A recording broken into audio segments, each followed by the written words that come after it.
My name is Doug. I think a lot of you people know me. I am Software Doug, softwaredoug.com, all that good stuff. Today we're going to talk about agentic search and why I think it's a pretty big change to the search landscape and why you should probably care about it. Um, this is all about my class that I'm teaching in February called Cheat at Search with Agents, which is the evolution of my course Cheat at Search with LLMs. Cheat at Search with Agents, I'll be getting all into agentic search, agentic RAG, but then also how to bring those lessons and apply them to a regular search interaction as well. That says expires Friday. It's actually next Friday, but please, if you're interested, there's a discount code here, PS5, because everything is uh, is video game related, given my artwork and the cheating theme. But I have no idea if PS5 is still a hot holiday gift item because I'm an old man, doesn't know anything about about console video games. So, but if this course interests you, if this content interests you, I definitely encourage you to sign up. This will be the third time I've run this course, but it's getting completely reworked this time. So we're going to talk today about agentic search, sort of for which information needs are we thinking about? Like we're going to just have at least one dimension of information needs, how this is maybe a new paradigm for thinking about search. And then we'll dig into under the hood, it's sort of like what do we mean exactly when we talk about agentic?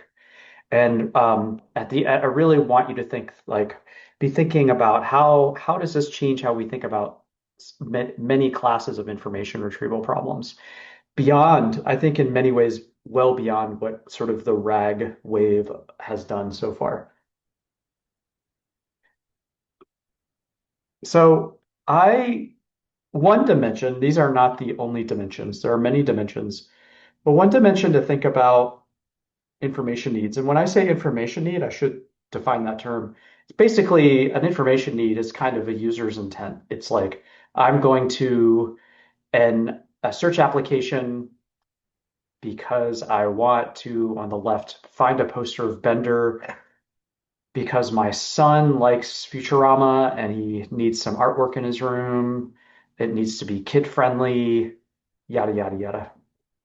Or often, and this is actually more on the left-hand side, often we are sort of just trying to, we've all used search to kind of pass the time or browse or just sort of see what's going on. And that's kind of a passive information need, a bit of lizard brain instant gratification. And then we have on the right where I could detail what I wanted into a paragraph. I know what I want. And I think it's important to separate these two. So you have your lizard brain system one, automatic, instinctual kind of thinking. I think we often apply this kind of system one thinking is from the famous book for Daniel Kahneman, Thinking Fast and Slow. It's our intuitive sort of below consciousness level of thinking. So we call that system one. It's heuristic, it's automatic. It's the kinds of patterns you see in users' click data.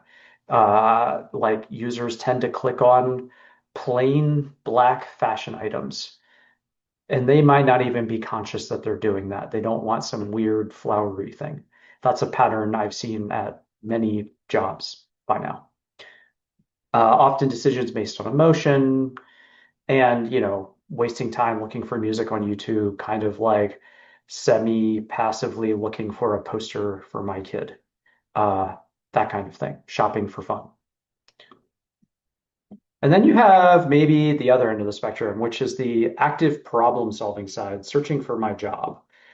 And of course, I've shown these as different applications.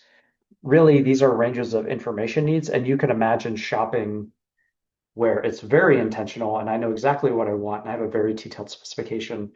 But it's sometimes easy to think about these because in different applications, because some applications focus much more on the like instant gratification, helping people stay engaged, engagement kinds of things, almost more like a feed or recommendation system style approach. And other search applications are at this other end of the spectrum where it's like, no, this is a tool I use for my job. Everything I do in this tool, or almost everything, kind of many things fit into this information need of some complicated problem I'm trying to solve, some complicated research I'm doing. I could write it down in a paragraph if you needed me to. I need to carefully think about things. There's critical thinking involved. Like my brain is on. I don't know if you've ever used ChatGPT when it's like there's like I go to ChatGPT for a casual fact to impress a friend. And then the other side of it is going to ChatGPT when I really need an answer that's legitimately correct and I need to double check things and I need like and then that's when you really find where ChatGPT hallucinates and that kind of thing. Even with search, that end of the spectrum is really what we're talking about. And I've gotten two examples here. One is LexisNexis doing like case law research, and then the other is I think starts to verge into that is often when we're searching for a job. If like we're looking for a new job, we probably have very specific. We may be browsing for fun, but often it's a very intentional activity. Um, and so what I'm finding more and more is that when I encounter a complicated search UI and I have a really deep, detailed, intentional need, I really want to do something like this. And this is me searching for jobs. You can see I have a complicated information need here.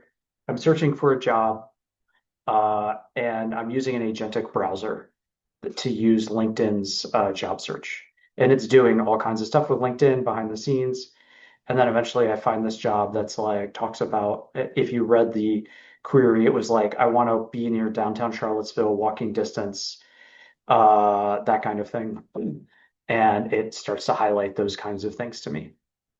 Um, and that's kind of, in a sense, that's agentic search. It's limited, as we'll see, because it's just using browser primitives, but it's kind of in the direction of where I see a lot of these intentional, conscious search applications going.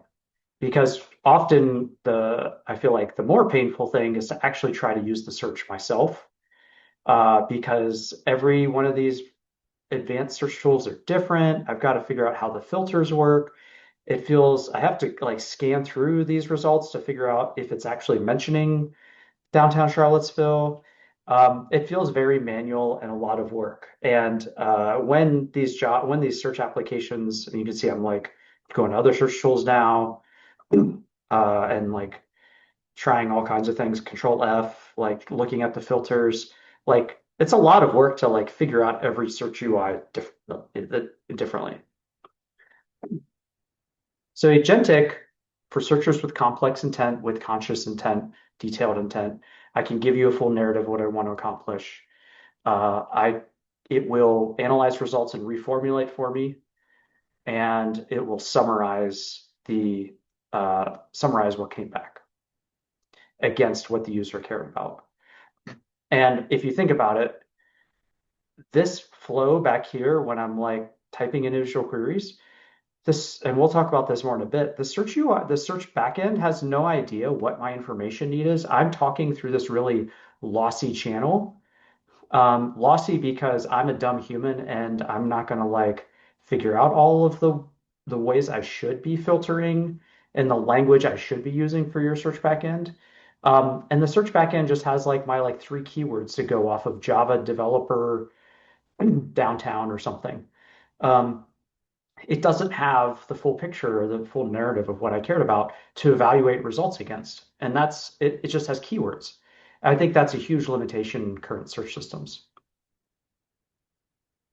So historically, we've thought about this spectrum recommendations, very passive intent. And I've always said search is a much more active. I've always thought of all search as system two thinking, active intent, like you know what you want and you're going to go find it. And that's honestly why people get pretty mad when search is bad because they're conscious. Recommendations. I actually had a funny, I should have taken a screenshot of this, but when I went to Amazon to get a screenshot of recommendations, one of the things that I saw was For some reason, my recommendations for one of the panels was like all fishing equipment, and I've never been fishing in my life, so kind of weird. But I'm not mad about it per se. I'm just not gonna like click on that. It's a very passive thing. If I had searched for something and all I got was fishing, and I searched for like I don't know emo mix or Bender poster, then I would be pretty mad about it. So people, because it's that active intent, get pretty frustrated.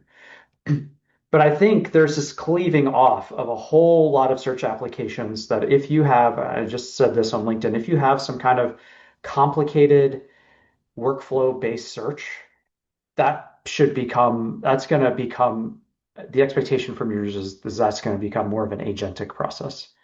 And that is a large portion of search out there when it's searching case law, searching medical, job search, recruiter search.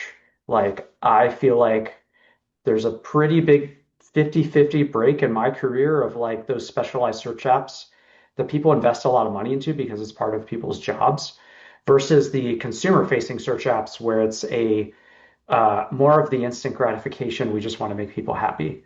But I do think there's still a chance for agentic search to apply there. And as I said, the agentic browser is kind of a suboptimal experience. It just doesn't feel native. It's not going to know our UI and our tools. It's not going to know our tools and our data, and we can't really tell it, prompt the LLM with additional information about how to interact with our data. We can't guide it in any way. It's really browsing through HTML and screenshots that come back, and there's no way to incorporate uh, like how we would model our users' satisfaction, which I'll talk about in a minute.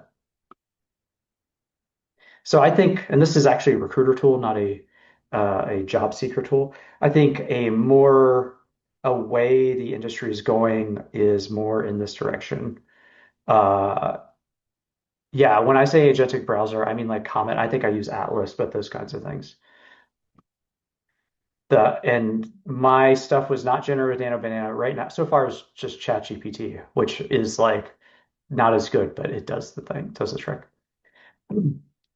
But anyway, here is a more native tool, and it's like people obviously will want a more native tool, and I feel like this is starting to get towards the direction of where people want, where maybe a bit fewer bells and whistles, a bit more suggestions about things that the user could do, a bit more of a chance for narrative interaction, and still a kind of visual experience. This is why I think increasingly in this, why I talk about agentic search and not necessarily agentic RAG. One reason is that um, the spectrum of RAG to search in these tools is extremely fluid. It's not a pure chat interface. It's often a place you can go and you can communicate via chat to drive a richer experience. And there's probably a whole aspect of user experience here that is just completely untapped, and people are still figuring it out. That's a good question. I don't know. I stole this from somewhere, from LinkedIn's own marketing. So yeah, I think I basically said all this. Just owning the agentic search is really important as a product principle. Like if you're building these kinds of applications, you should own the agentic search. I'll stop there for any other questions because we're breezing through this.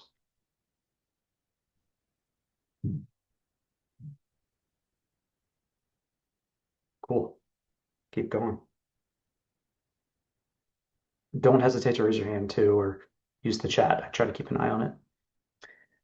So what is actually happening with this agentic search? Well, traditional RAG and really traditional search has been this one-shot process. I've built these things, and it's challenging because you have a request. The LLM, you ask the LLM to formulate a query, you issue the query, and you show that to the user. Or you summarize that to the user. Whether you're doing search or RAG, honestly, it's very similar. Whether you have an LLM in the loop, or when I part of cheat at search with LLMs, you might have LLM as part of query understanding. Honestly, it's not much different than what we've done for years. And it's a very fraught process because at each step, if you get something wrong, there's not like you can't iterate. There's no way for the LLM to introspect on the whole process and say, "Oh wait, that wasn't right." I took the user's request, I generated a query based on their expectations, and that's all from the perspective of of the agent or the not even an agent, the LLM. That's all it sees. And then we issue a search given those requests, and the search tries to just work against the input it gets and it gives results back and that's all it sees. It's all like an uh, isolated process where the LLM doesn't see the entire picture. Where agentic search is really revolutionary and where it's a really big game changer for information retrieval is it sees the entire global picture. So it sees the users here. I'm switching now to financial reports. It sees the user's request. It's formulating queries, searching, evaluating against that, and iterating until it's happy. And that's pretty amazing. Agents reason. So if we take this apart step by step, agents go through a process of reasoning. And what does that look like? So far I've talked just about, hey, there's this thing and it's trying different buttons on LinkedIn or whatever. In reality, what tends to happen is we agents have been encouraged to think step by step through how they're going to solve a problem, to form a plan, to show its work. And from a pure sense, reasoning might mean helping to solve a problem like this like, word problem you'd get in third grade. I have store has 16 cans of beans, two patrons each bought 4 cans. How many beans are left? And you can see a reasoning agent. And of course, reasoning goes back to things like chain of thought, where we prompted the LLM to think step by step about a problem. In those cases, you actually ask the LLM to generate its plan, its step by step, and give an answer. Whereas before we had this, we would just sort of like get an answer back, and often LLMs might struggle or give some kind of weird wonky thing. So of course, people realize that early in the days of LLMs, if I prompt correctly, I can encourage sort of the step-by-step thinking. And it's basically, if you think about it as LLMs are token completion systems. Well, if I'm filling in this blank and I have all this reasoning above me, it's much easier to predict what this answer would be. And if you think about what the training data actually is, well, it's actually using all of the things we've done, like all of the websites that have very step-by-step careful thinking about solving a problem and getting an answer. So statistically, there's just more ways to infer the right answer given all of the linguistic patterns that it's seen in all of its training data. Now, we basically do this in training data. We don't necessarily, with modern LMs, we don't have to prompt any to do this anymore. It just does it. And previously, like a lot of LLMs, when they're just pre-trained, they're just built to generate text from input that looks like stuff it was trained on. There's fine tuning after that that encourages the LLM to act like chat, to do interactive chat and that kind of thing. But there's even further fine tuning that we can do that is done now to encourage it to not only act like chat, but act like chat that thinks through problems step by step. And when people talk about reasoning LLMs, that's really what they're talking about. These days, a lot of this stuff, so we don't tell it this, this part of the system prompt goes away at least. All of this stuff gets in by thinking tags. So we don't see it anymore. It just goes away. And actually, a lot of LLMs hide this now from you because they don't want to leak how they do this out to the outside world.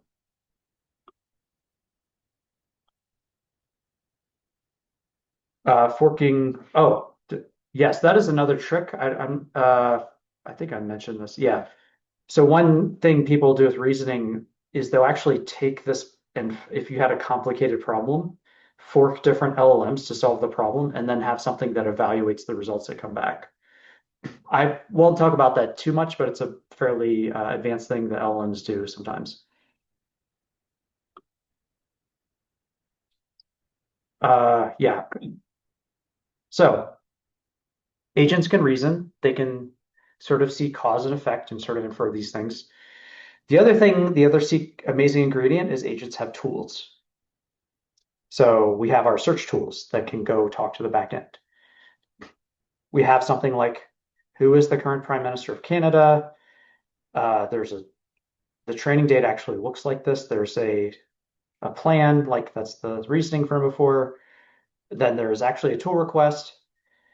We have canned responses for this. Like someone's already prepared this example, so the LLM can see the response from what the search would be. All of this is almost always in the training data in the context of web search. And I think a good thing to think about is when the LLM providers advertise a capability, they're almost always going back and trying to make sure they're have training data towards that capability. So search, the main way they're going to have training data is web search, not necessarily your specific backend, but it actually does still work fairly well for your backend. And finally, we get search results back. And this whole flow can just be like a static thing we give to an LLM, and then it's got to complete the next thing. And we reward it based on how well it can complete, summarizing from the web search results the Prime Minister of Canada. And the real amazing thing is that the agent can reflect and learn on the search. This is an example from a paper called React, which is a way of reasoning about tool usage, because it's actually really hard to find concrete, like you can't just go find ChatGPT or the OpenAI's or whatever examples of training on tool usage in their training data. You can actually find some open data sets that try to evaluate LLMs against different backend APIs, but you can't necessarily find this stuff. So I use this as an example of someone wanted to search for Apple Remote, but they realized they looked at the result, this LLM looked at the results, decided to also search for front row because the Apple Remote was built to control that. They realized the results were not very good, so they iterate on the query and add front row software. So a lot of the work that we do as humans to issue a search, look at the results, realize it's not good, maybe get an intuition about how the search tool or backend works, agents can take that on for us. And I hope the gears in your head are turning that like a lot of the complexity we do as search people is compensating for that loop that we get in with humans. And maybe there's a lot of complexity we don't need if an agent can take on a lot of this control loop for us. And finally, and I'll just talk about this briefly because this is a whole another advanced topic, but we can also give the LLM the ability to take, basically, if you look at this loop, the first thing that's going to happen if we didn't have this dotted line over here, an LLM is just going to evaluate against its own opinion against this query. So the good thing is we have a narrative query that can help us a lot. But something that can help a lot is also to have a dotted line to an evaluation tool, because a lot of times what makes sense to an LLM isn't necessarily what's relevant to our users for a variety of reasons. Um, I had a query. I like to do this with also just direct because there's so many of them now. It's an embarrassment of riches compared to even 7 years ago when I used to complain about this. Um, just take a normal search judgment data set, give it to an LLM, do an agentic search loop, and it will come to certain conclusions. I think there was one that was like small lady swivel rocker. And I would have it go through and it would present the results. But then I also knew what the right answers were in this data set because it's a labeled data set. So I could give the LLM a hint to say like, oh, actually, this one that you found is actually wrong, but this other one is actually a good answer. And you can see the LLM see that and like start to change how it searches, how it reasons about how you search, and change its definition of what correct is. Um, and of course, in that case, I have the direct query document labels, but almost all like we probably don't have that for every query, but we do often have things like learning to rank models or things like that that help us understand how our users will appreciate or not appreciate search results. Yeah, so I think this is just what I said. This is detailed enough to evaluate directly. Um, yeah, and there's another, uh, yeah, this basically just learning to rank, like giving query features, document features. Will this make users happy or not? And there's a funny thing where if you really talk about to the LLM, if you describe the stuff not as like this is relevant or not, if you describe it as this will make the user happy or unhappy, LLMs are sycophants. So I always talk in terms of that emotional language. They always want to make the user happy. So they'll work hard to like try to overcome whatever problems they're having making the user happy. Yeah, and this all feeds back into reasoning. So all of this, if we plug into this loop, we can take complicated queries and really help to solve them. Good question, Tom. They can return, you can have an LLM summarize its reasoning. I'm just speak to ChatGPT because that's what I'm most familiar with. ChatGPT, you have to ask for a reasoning summary. It doesn't give you the direct reasoning. And you have to go through some hoops to verify your organization because I think they're a bit sensitive to it. But that is actually really valuable in debugging this whole loop and see if it's getting the right feedback. Yeah, Shashank?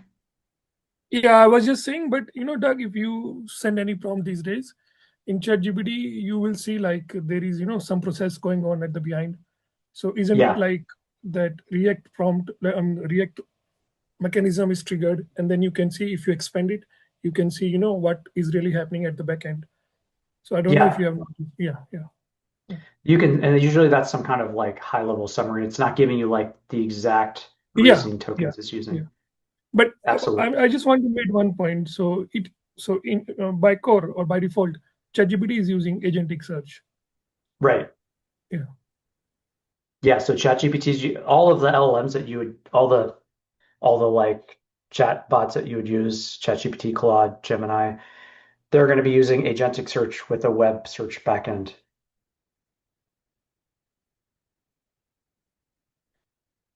Uh,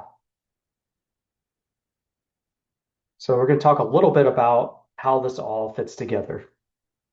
Any other questions before I go on? I have one question.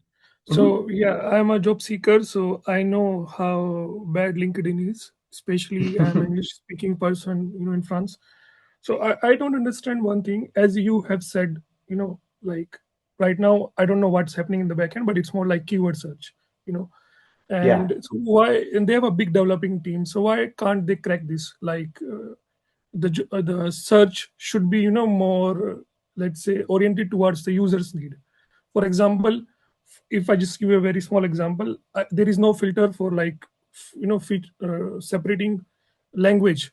For example, I am in Mm. France, so I just want to focus on English language jobs. So I don't understand why are not they working, or maybe they are working but it's not working. That's why they haven't implemented it yet.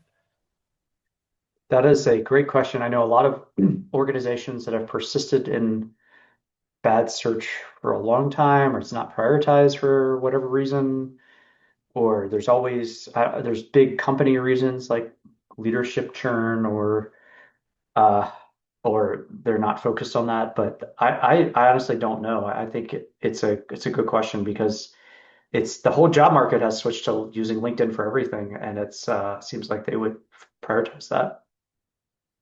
Yeah, I mean, there are many loopholes. Yeah, but let's continue. Yeah,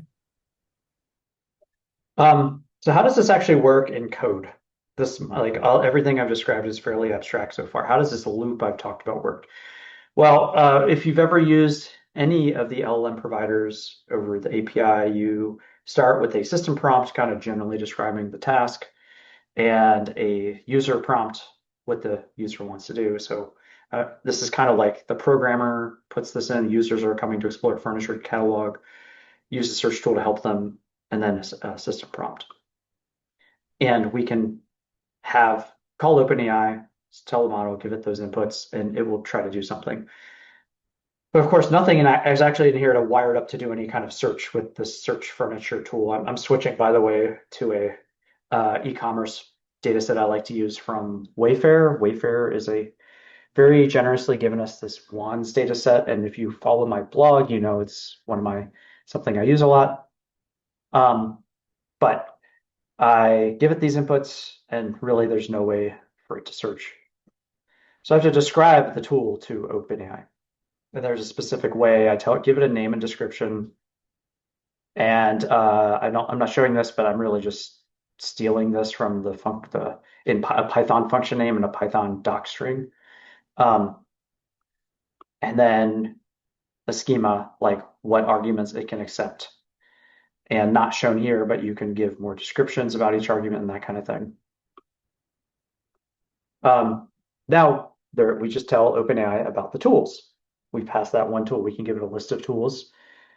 And of course, OpenAI and its backend has no access to our backend unless we're passing it an MCP server, but that's a talk for a different time. So we have to see we have to look in the output of that call and see if a request for a tool call came back. So keywords, modern size cache, blah, blah, blah. And it's a request for me to call something. And then I'm going to ship that back.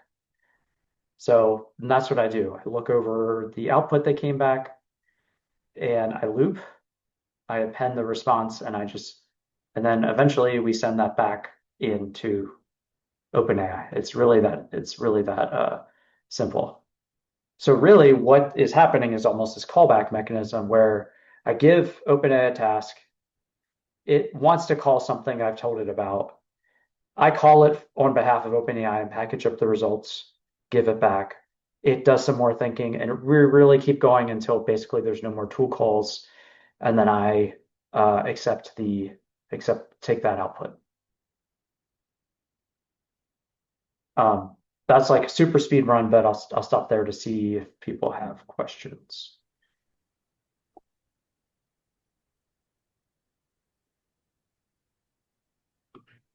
Okay. And of course, this Just is got a question. mhm, Sorry. So yeah. basically, in tool calling, let's say we are developing an agent. So it's the agent that execute the tool. LLM Mhm. cannot execute the tool. Yes, and then we feed Yeah, it. unless we're doing, you can, they can understand MCP servers. So Yeah, that's yeah, I was coming to that point. In MCP, it's like HTTP request. So basically, exactly. agent. Okay, okay. Yeah. I always like my default is to work just directly with the API without much framework, because I think it's simpler than most people appreciate to just do this stuff directly. Um, so I like getting sort of like a low level, but I'm also like historically a C programmer, so I like getting a sense for how these things work under the hood. Yeah, makes sense. Yeah, when you start to learn, you start from the basics. Yeah. How do you tell the LLM the input output that your tool accepts? That's a great question. I think I'll get to that in a second, but basically, we this uh, the schema, yeah, there is a specific schema, often derived, if you're in Python, often derived. It's JSON schema, but it's often derived from like Pydantic, if you're familiar with that, which is a structured schema. And what I do in my code in this cheat at search library, I literally I go through the actual Python function. I look at its type annotations and I build my own Pydantic type out of that so that it can understand the schema. And it's also part of MCP. So if you're doing tool calling like I'm doing, you build the schema. If you're doing MCP, it comes through the MCP protocol. The library is just the library. It's basically stuff I use for my course. I'll type it in. It's cheat at search. It's got a convenient function, and I wrote a blog article on how I take a Python function and convert it to a tool. And that has been like really convenient for me because now I can experiment with all kinds of different uh, tools and things through the agentic loop. Yes, exactly, Anaf. So basically, the LM does the translation of intent to tool input 100%. It figures out which tools to call. So there may be more than one search tool based on the metadata and also the prompt. So it's basically a translation layer trying to go through all the tools to find things that would be useful to solving the user's problem.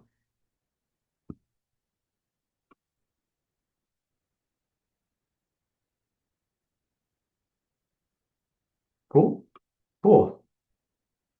All right. So let's talk a bit about why this is, hopefully you're starting to see why this is a game changer for information retrieval. So when I say ye olden days, I really mean today. Uh, a lot of what we do in search, and just like the LinkedIn examples I show, we're really compressing this larger intent a user has into like a couple of keywords. And then we're trying to almost uncompress it by going through other layers of query understanding and re-ranking to try to give the user what they want. And if you think about that, it's like squeezing this giant paragraph down a pipe where where like three-quarters of the words are going to fall out and hoping we get good results back. And I really want the industry to think whether this is still a good paradigm for thinking about search, especially on this end of like applications where people are doing something complex as part of their job or it's a very intentional activity. Yeah, it's so easy to lose the plot. Like, if there's a learning to rank model in this re-ranking step, how does it even know, like, is it really valid to re-rank against these three keywords? Agents, on the other hand, we could completely rethink our backend because an agent is a giant intent. Some people have called it a query planning engine, taking a user's intent and planning queries that work. But it's even more powerful than that. It's a massive uh, it's sort of replacing a lot of the complexity that we have in our backends by simply being an agent and thinking about results and issuing calls to tools. So one thing it might do is do what we often will try to do in a search backend is take a query and try to route it to the maybe some specialized search functionality that will solve the problem. Well, agents do that automatically. If we gave it these three search tools of a stock ticker news lookup, maybe like news that was happening at a given point in time for a stock, quarterly earnings repository, like let's just look up tabular data of quarterly earnings or just maybe a fallback generic keyword search when it can't find what it wants. Well, we have this tool that's first targeted to a specific task, so the LLM can do that. And we can further sort of constrain the tool to to what OpenAI can do with it. So we might have a topic that this is like stock news, a stock ticker to filter to a specific stock, a specific date that we want news for. And the schema is going to be constrained. So we're taking a very natural language query and sort of like the LLM's magic is pushing it into the schema, translating it. But it goes beyond that because we can also like do our own validation, throw an exception if something's not a legal stock ticker.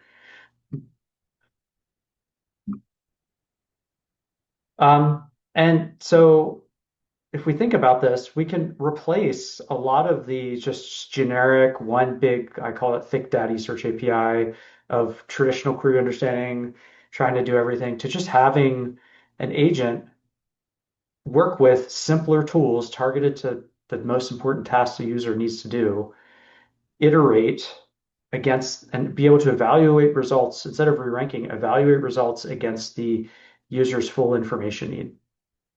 And this to me is a game changer because if we reformulate the task to be this in this framework, it's way easier to reason about, oh, okay, I've got this request from this user. Do I have the tools to satisfy that?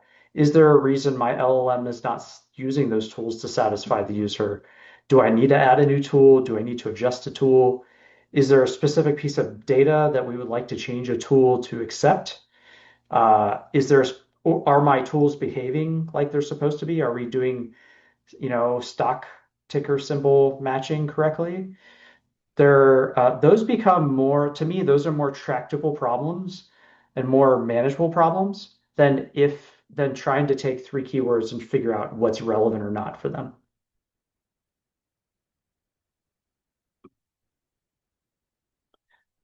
And we also have this reasoning loop in here. So even if something's screwy with our search tools, the LLM, the agent can reason about how to improve search. They can go through and try to improve search as it goes. So the other question is whether we can do this for traditional search too. So far, it kind of makes sense to have, if we're having anything that's like, a chat thing, interactive LLM thing, it's okay. It's going to take 10 seconds. But what about this other side that's more like instant gratification, a bit like literally the keywords are probably as much as the user is actually consciously aware of? Well, if this framework is just a better way to solve search in general, I wonder to what extent we can move this over to the traditional search realm as well. Could, like, we can imagine a hypothetical where, okay, yeah, it's not feasible to have a 10-second agentic loop anytime someone types in something they want instant gratification on. But I wonder if longer term, would we have reasoning models that could be executing a lot faster? And does it start to become compelling at some point? But even if not, we could still run this offline. We could run this loop. We could take a query we know the user likes, could run this loop offline, see if we're retrieving things the way users would appreciate them, and maybe take some of the learnings from that to be able to more efficiently retrieve results for this and similar queries. So you can imagine a simulation environment where an agent is using a set of tools that correspond to things that are actually in your search backend. And when it encounters queries, we learn how, through the agent, how to actually interact with our search backend in real time. So that if we did that offline in the simulation environment, maybe we could deploy that online. So our query we probably should change this to the geometric couch, but like those tools can be here, and we can sort of either train the traditional search stack from those things that we have found in our simulation environment that work well for those queries. Like here is a query to query expansion that will work, like query to tool query usage expansion. Like that could be a model that we learn. Or we could literally memorize that stuff. We could just say, oh, it turns out that here's a database of query expansions for specific tools that actually do a good job of retrieving results for us.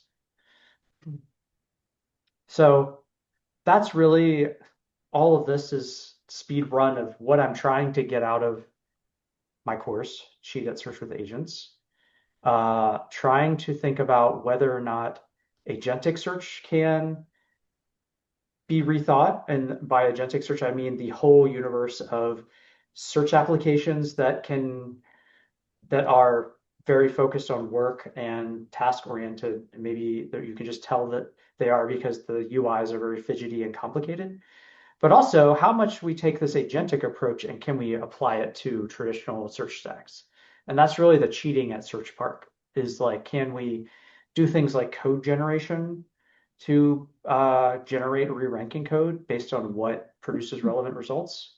Can we do things like learning query expansions and other ways of improving search by observing how agents use our search backends, and then taking that intelligence to a traditional search backend? Uh, Pio asked, do I provide an introduction to agents in the course? Definitely. So this was a little bit of an introduction so far, but that's definitely part of the course. It's not, I wouldn't say it's a course 100% about agents. We use agents as opposed to being about agents, if that makes sense, but we definitely give you the background that you need. Any other questions? Yeah. What would you say would be some of the nuances or complexities one would face to do that, to bring it to traditional search, that offline online model, right? Because a part of me thinks, yes, agentic search is great, but there's no way. for all customer experiences or user experiences, we'll be okay with the React model going for like 10 seconds, thinking deeply. So I found that offline thing very fascinating, but I can't quite grasp how would we do that. Yeah, so there's a couple things there. One is and this actually gets back to the cheat at search with LLMs content. The cheat at search with LLMs was I would do something fairly bottom up. I would use an LLM to say like, okay, let's figure out the right, we take a query, keywords, traditional keyword query, what is the right category to filter to for this query? And that would be a traditional prompt engineering exercise of let me dork around with a prompt, see how accurate it is, see what my precision is on this data set, and like just get a good prompt. I could also imagine a situation that's more agentic where I take that whole process and I put it into a loop where we have the LLM reason or the agent reason about like what's producing good results. And we can do one of two things. We can do a couple things. One is we can just take that and memorize it and put it in a cache. So we could take uh, query to classification for that limited set of queries we just did that for. Um, and that's totally valid. And that's probably the first line of defense, especially for it, you can imagine an agent doing this a lot. The second thing to do is use what I've talked about in a couple of classes called a semantic cache. And a semantic cache is instead of caching it directly on the keyword, use the vector, you cache it into a vector database so that similar keywords also map to the thing to that specific query. So you have a concrete query that was like red shoes, and someone comes along later and searches for shoes that are red. Semantically, by through vector similarity, those are like 99% similar. So we can use that to our advantage to not have to reevaluate and re-understand that. Um, but then additionally, the two more advanced things, which I'll talk about in the course, one is like take that data and train a model. So like, can we could we train even like a small LLM, or could we train something that could classify, like we're basically building a training set of like query to like category, like that is a training set. Can we build a traditional ML model that can predict that? And then the other thing we could do is potentially, and this gets really advanced and works for some things, but it's code generation. Can we generate code that does a specific search task based on based on that agentic flow, where its job isn't just to come up with the right answer, but it's to do code generation to produce code that comes up with the right answer. And that's probably the most advanced thing, bleeding edge kind of thing that I'm curious about. Nice. Thank you for sharing all of that. Mhm. Very fascinating. David? I have a question similar to the previous one, which is that in searches where it like all maps to one category, it's fairly easy. But when people search for inspirational keywords like snacks that can span multiple categories and typically are subsets of those categories, do you have any suggestions for what to do there? For context, like I run a grocery market search, and so when people search for apples, we have apple pies, apple fritters, apple fresh apples, and it's usually subsets of other categories. What would you do in Hmm. that scenario? Subsets of other, so it's like S- subsets of So, produce or subsets of, yeah, exactly. We might have a category called like apples and bananas, and so you can't just dump them on the apples and bananas page because then you'll start showing bananas, you know? yeah, yeah, totally. And part of that is you can encourage if you built a search tool, so these browsing cases are very oriented towards diversity. They're not just oriented towards like finding relevant results. So that is a really important signal to incorporate that is like, and agents can help with that because they can potentially see the entire result set and sort of make a decision if it's diverse or not. Um, so an agent could evaluate things as being like from a diverse set of categories, and you would need to give it the information about like what categories this come from. and you may want to instruct an agent for some queries to actually encourage that level of diversity. But then the other thing is the tool design. Like, can you design a tool that accepts multiple categories, maybe intentionally gives you diverse results, or you can encourage the agent to call your tool multiple times with different categories passed. Um, so those are just purely from the agentic point of view. Like, those are different ways of doing that. Um, and then potentially, if you're thinking about saving this for offline, like, obviously it makes like one of the things we found in cheat at search with LLMs is it doesn't necessarily make sense just to map a single query to a single category, in part because you lose a lot of, it's maybe more precise, but you might lose a lot of recall, and there might be candidates from other categories, setting aside the diversity factor. So part of it is just representing these things with like a list of classifications or categories, not just the not just the not just a single one, and then maybe changing it to be more about diversifying over those categories, which is like a step further, if that makes sense. Got it. Thank you. And I guess my next question would be, do you know how you would necessarily incorporate like user feedback into these models? Because usually with like pure content based flows like this, sometimes incorporating user feedback to sort of give those signals back might help the agent sort of decide better. Yeah, and it's really important. Actually, I sort of glossed over it in this talk, but there's a couple things that so in a similar to like if you're doing coding with an agent, you want it to be able to run your tests and then refine what it's doing and then run your tests again. I see user feedback in the same way. So if you had, let's say, assume you had this model somewhere that did a pretty good job of taking product features and user features or query features and coming up with a satisfaction score, um, you can add that as a tool. So that just becomes another tool to like figure out whether the user will be satisfied. Like, and what will happen is that uh, you need to make sure the agent doesn't cheat. So one thing you need to do is like have that one thing that helps with that is have the agent report to you what the user satisfaction was in the response. So it runs it. But it will almost be, it would be very often that its own sense of relevance, especially in like some e-commerce context or specific domain, is not at all in line your with your users or your search's sense of relevance. So you need to have that extra tool, almost like how you would a unit test um, in a coding agent kind of situation. That makes sense. Thank you.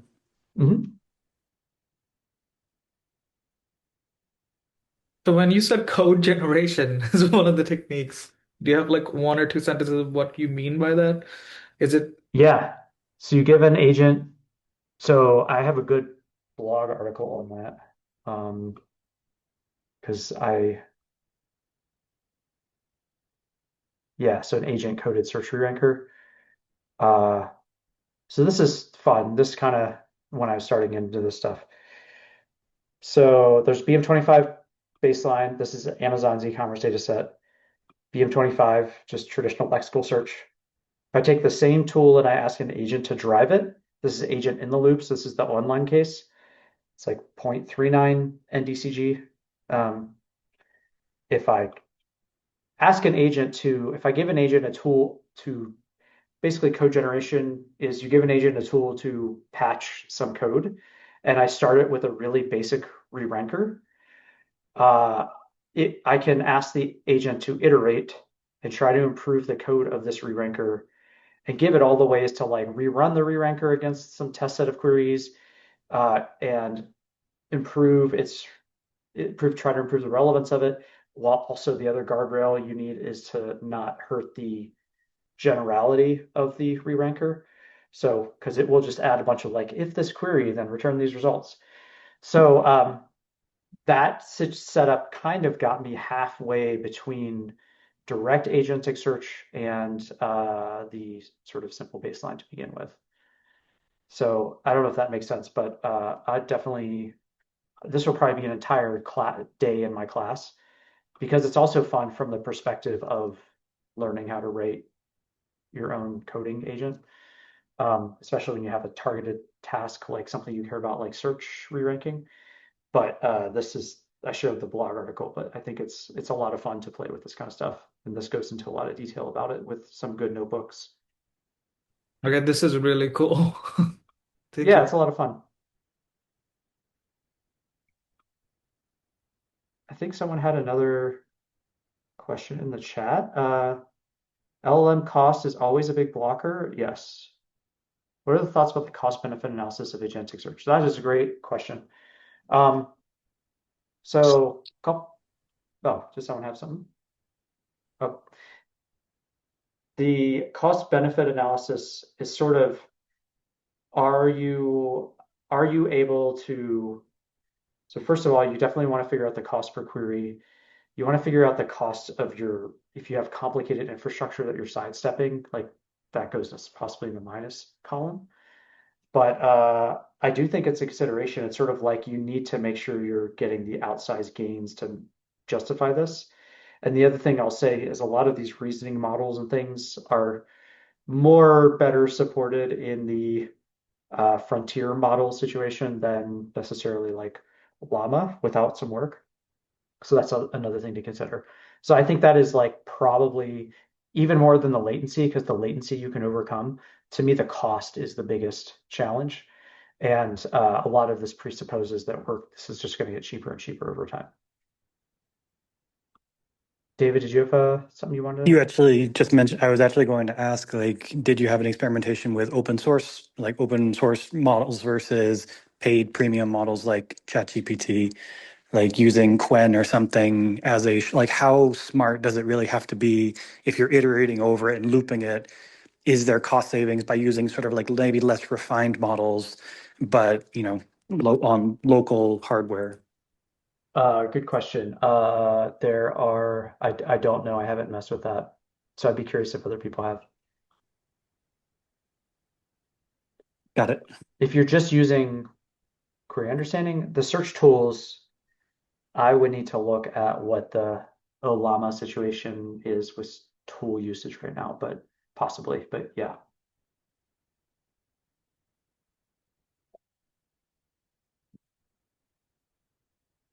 cool. All right, everyone. Thanks for coming. This was a lot of fun.